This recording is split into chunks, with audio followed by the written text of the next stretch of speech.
All right, there was a shooting at a high school in Oklahoma called Choctaw, Oklahoma. We're going to take a look at the video. We're going to do a little breakdown. We're going to watch what the news says about it. We're going to see some of the fallout and what people are requesting happen after this shooting. And we're going to look at the suggestion of the local media. See, this is the kind of thing where, yeah, we want kids to be safe, but where are they? They're at a high school. Where is this high school? It's in Oklahoma, and it is a government-run educational facility. So who actually dropped the ball here? Well, the government dropped the ball because the government always drops the ball. But who else dropped the ball? It's probably, when you really boil it down, a parenting situation. So let's watch this. What is going on? What's happening? I have no idea what's happening. This happened last night, by the way. Oh, we've got people shooting. Oh, my goodness. Where? I don't know. People are down on the field. That's crazy. Oh, man.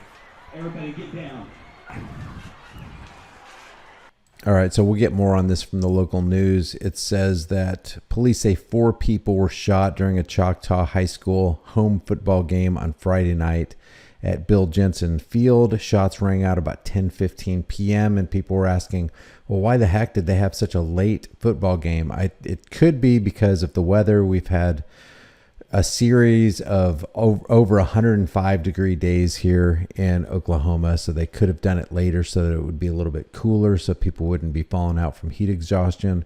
Friday during the Choctaw Del City game near Northwest 10th Street and Henny Road, Choctaw Police Chief Kelly Marshall said 4 people were shot. One of the victims was taken to the hospital where they were treated and released for a wound to her thigh. Marshall said at least one of the victims was a student. It's like 10:30 this evening. I received a call that there have been shots fired at our high school football game between Choctaw and Del City. Upon arrival, I believe that there's 4 victims with gunshots. One has been treated and released. And again, it's a pretty large crime scene. And so we have called Oklahoma County in to assist us with that. We have a lot of interviewing that needs to be done. And we don't have any suspects in custody at this time that I'm aware of. And Chief Lloyd Berger with Del City. We had, of course, the Choctaw Del City football game going on here in Choctaw. A couple of our officers off duty traveled over here with Del City to work security for that side.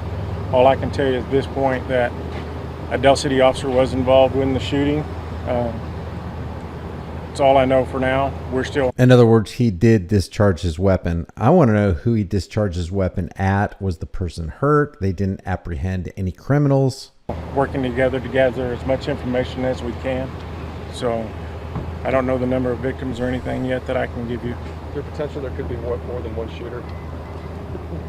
reports have been that there have been 2 muzzle flashes. So that's really all I know at this time. We have a description of a black male in a gray hoodie that left, we were unable to catch him.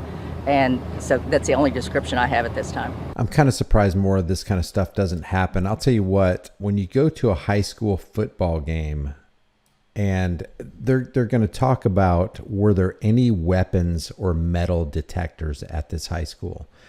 You know, it's a sad state of affairs where you live in a culture where you can't even go to a football game without going through a metal detector where they disarm you and basically create a Second Amendment Constitution-free zone where you're going to have to depend on somebody else who was able to go into that football game with a firearm. See, here's the deal. This is a dividing line between us and them, the haves and us, the have-nots, because they're going to let somebody in that football game who does have a firearm, but it's not going to be you. They don't trust you. Now, what they'll say is, no, it's not that we don't trust you. We're going to run everybody through this because there may be that one bad guy. So we all get penalized. When you think about it, this is what it actually is. We all get penalized and stripped of our rights to protect ourselves.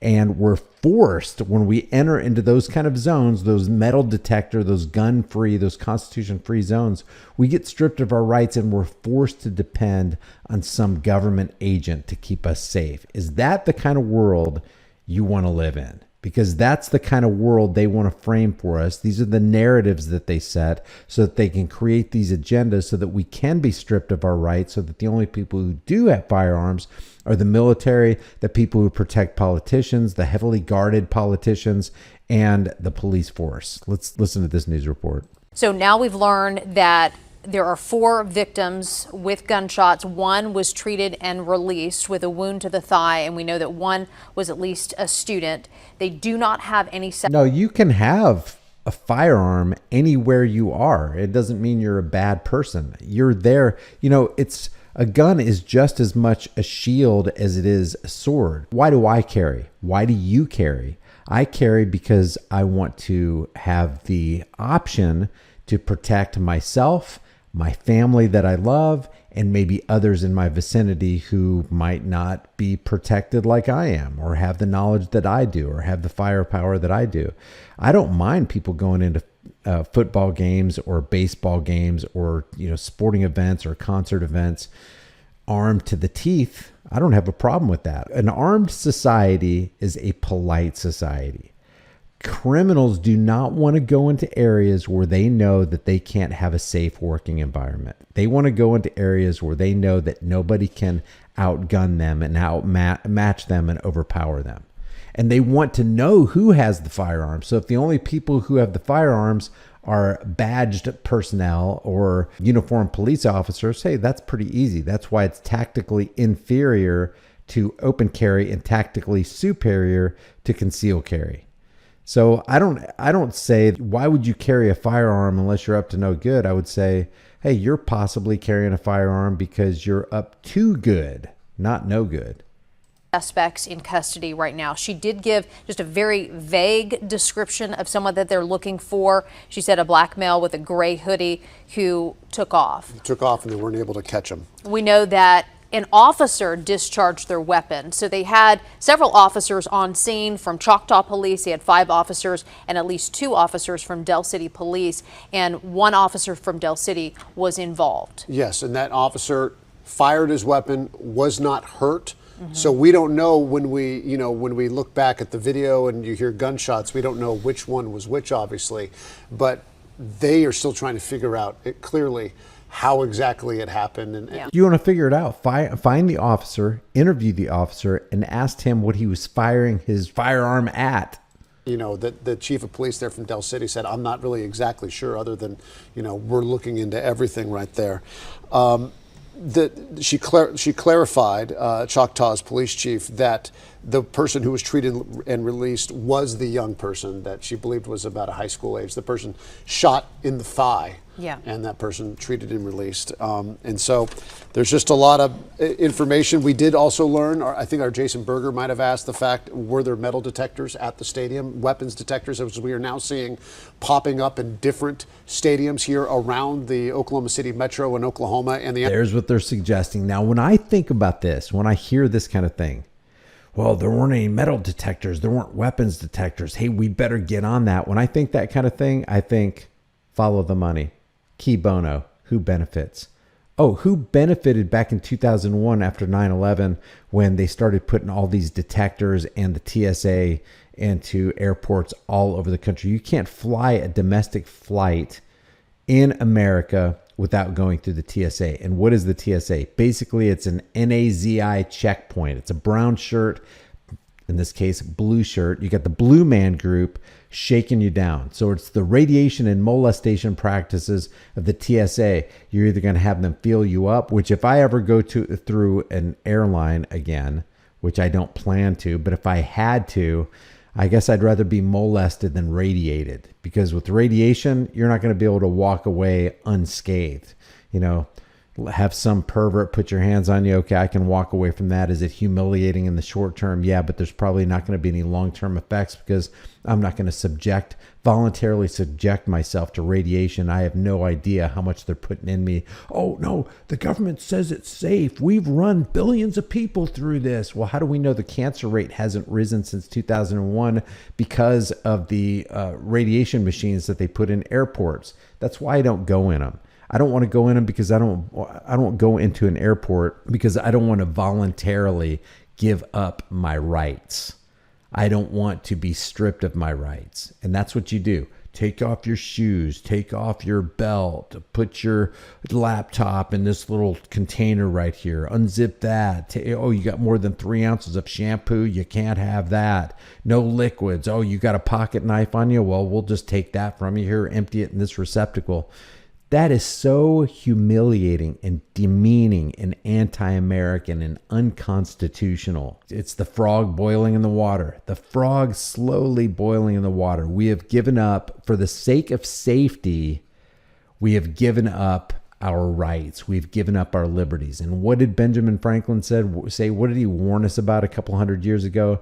Those who would give away essential liberty to procure politically promised security. And that's what it is. The politicians have promised, hey, here's what we're going to do. We're going to write this bill. It's going to become a law.